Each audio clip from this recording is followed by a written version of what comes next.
Kape tayo guys. Reset. Pag-usapan natin guys, no? Dito guys, may i-share lang ako sa inyo, no? Para magkaroon kayo ng idea, no? Bakit ako guys, no? Bakit yung mga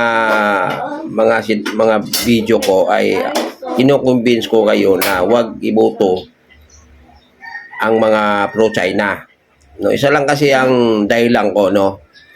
Isa lang kasi ang dahilan ko, no. Alam ko marami ang marami ang hindi nila alam to. At importanteng malaman nyo to. No?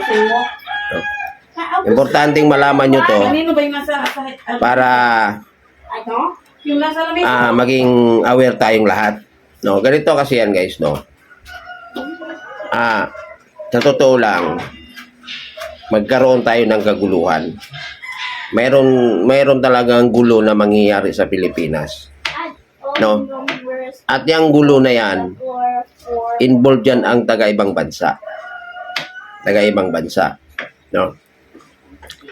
Ngayon, sino ba yung bansa na manggugulo sa ating lugar? Walang iba guys, kundi ang China. Pupunta yan dito sila para para kumatay ng mga Pilipino. Kaya ako kinukumbins ko kayo na wag iboto. Piliin natin yung mga politiko. Huwag natin iboto yung mga politiko na pro-China. No? Bakit? Bakit mo sasaportahan ang isang kandidato na pro-China na alam naman natin, o alam ko naman, na yung China na yan, pupuntahan dito sa ating lugar para manggulo. No? Magkaroon ng kaaway, magkaroon ng gera ang Pilipinas na ang kalaban niya ay komunista. Yan ang totoo. 1, 2, 3, 4. Hindi naman magkaroon ng gera ang Pilipinas na ang kaaway niya, ang kalaban niya ay Amerikano. Hindi ganoon. Hindi magkaroon ng gera o away ang Pilipinas na ang kalaban niya ay Meksikano, Australiano, Japanese, Koreano. Hindi. Magkaroon tayo ng gulo, kaaway na ang kalaban ay komunista. So alam nyo naman na ang China ay komunista. So bakit pa kayo boboto ng isang kandidato na pabor siya sa komunista o China? Bakit magkaroon ng gulo na ang involved ang China, involved ang komunista? Isa lang din ang dahilan, dahil sa langis. Langis ang dahilan. Kasi guys, mga kababayan, mga Bisaya, kung sino ang makahawak o ang makapagbukas ng langis sa Pilipinas, siya ang maghari sa buong mundo.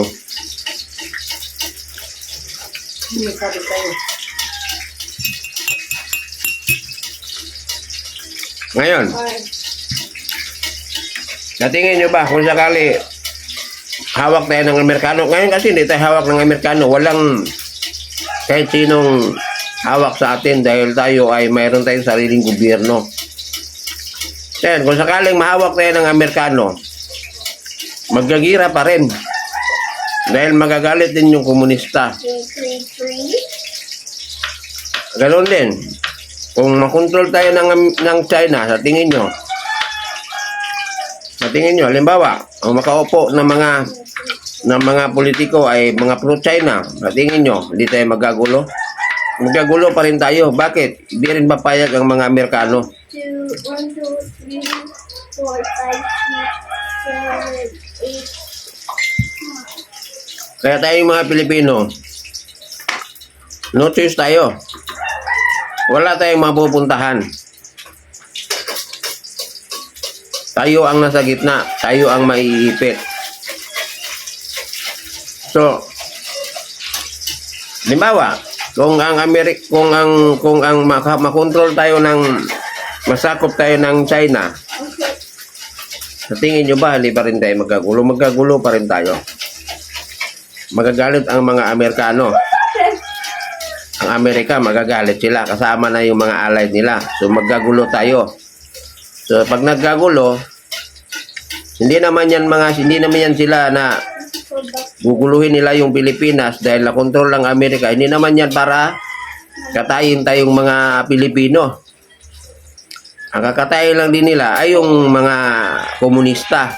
So dahil nandito tayo sa lugar, may iipit tayo. Wala tayong magagawa. Gulo eh. Oh, yan na kaya ako guys, kaya ako sinasabi na hangga't maaari, pero kayo pa rin ang masusunod.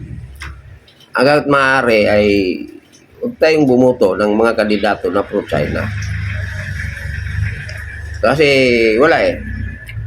Alam nyo, hindi pa naging presidente yan si Digong, si Duterte, former president. Nasa utak na nila yan, nakaplano na nila yan na talagang kukunin nila tayo. Hangga't maaari, idaan nila sa legal na paraan. So ano ang ginagawa nila para na hakbang nila sa legal na paraan? Naghahanap sila ng mga politiko na pabor sa kanila. Pag once na manalo, makaupo yung mga politiko na pabor sa kanila, doon na nila i-ano yung kanilang plano sa legal na paraan. Ngayon, kung makuha nila sa legal na paraan, sino ang makikinabang sa langis? Komunista pa rin. Tayong mga Pilipino, gawin lang tayong mga alipin. No? Kasi ganun ang patakaran sa komunista. Magtrabaho ka para sa gobyerno. Empleyado kayong lahat. On the ground. Ganon sa kanila. Bilang gatas! Kaya, dinukumbin ko kayo, wala akong magagawa kung yung bubuto kayo ng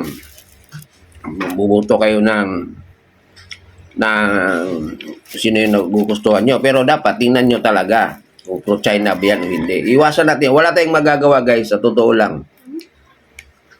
Magkaroon tayo. Ito, matagal ko nang alam yan. Panahon pa ni Aquino. Panahon pa ni Arroyo. Alam ko na yan na magkagulo ang Pilipinas, no, magkagira ang Pilipinas na ang kalaban niya ay komunista. At ang masaklap guys, makukuha talaga tayo. Makukuha talaga nila ang Pilipinas. Makukontrol nila ang Pilipinas.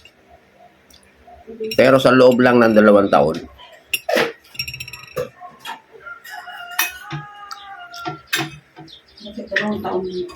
Sa loob lang ng 2 taon. Ngayon,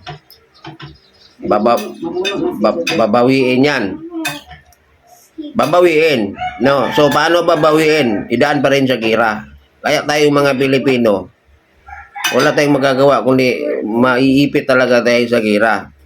Pero ang kagandahan lang, no? Mayroong isang grupo din na hindi kayang harapin ng China. Pero mga Pilipino sila, pero iilan lang. Kasi itong mga kaguluhan na yan, once na pumutok yan, pinaghahandaan yan ng ating Panginoon.